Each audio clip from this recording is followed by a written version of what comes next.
चार नंदन की जिम्मेदार भाभी।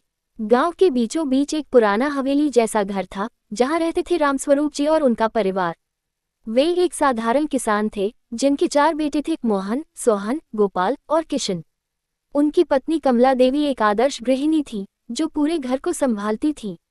लेकिन दुर्भाग्यवश कमला देवी की एक दुर्घटना में मृत्यु हो गई और घर की सारी जिम्मेदारी बड़ी बहू सुमित्रा पर आ गई।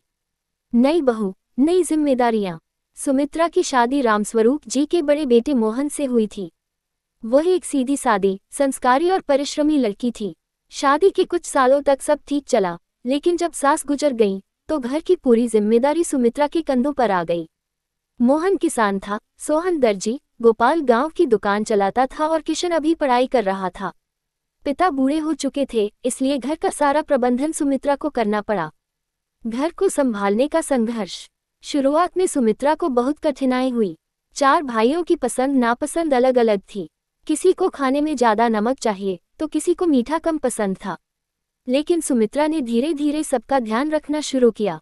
सुबह जल्दी उठकर वह सबसे पहले रामस्वरूप जी के लिए तुलसी के पत्तों का काढ़ा बनाती, फिर चारों भाइयों के लिए नाश्ता तैयार करती। मोहन के लिए खेत का खाना पैक करती, सोहन के लिए कपड़े तैयार रखती, गोपाल की दुकान के लिए कुछ सामान दे देती और किशन के स्कूल के लिए उसका बैग तैयार करती। एक सशक्त भाभी की कहानी। समय बीतता गया और सुमित्रा ने अपने व्यवहार से घर में प्रेम और अनुशासन बनाए रखा। वह केवल एक बहू नहीं थी, बल्कि मां के समान बन गई। मोहन की प्रेरणा। मोहन कभी कभी घर की जिम्मेदारियों से परेशान हो जाता, लेकिन सुमित्रा उसे समझाती, जब तक हम एक दूसरे का साथ देंगे तब तक कोई परेशानी हमें हरा नहीं सकती। सोहन की मदद। सोहन को सिलाई में दिक्कत होती तो सुमित्रा खुद उसकी मदद कर देती। उसने नए डिजाइन बनाने के सुझाव दिए, जिससे सोहन की दुकान चल निकली।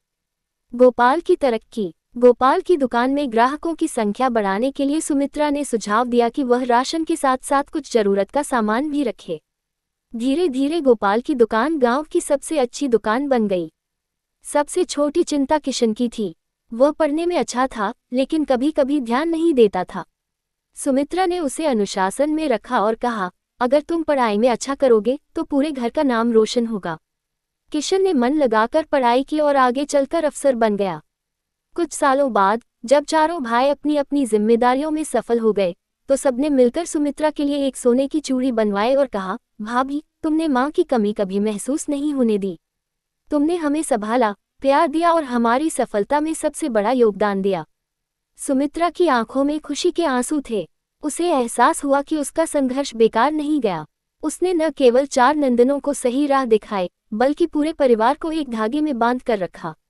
सुमित्रा जैसी जिम्मेदार भाभी हर परिवार में होनी चाहिए। उन्होंने ये साबित कर दिया कि रिश्तों को निभाने के लिए केवल प्यार और धैर्य की जरूरत होती है।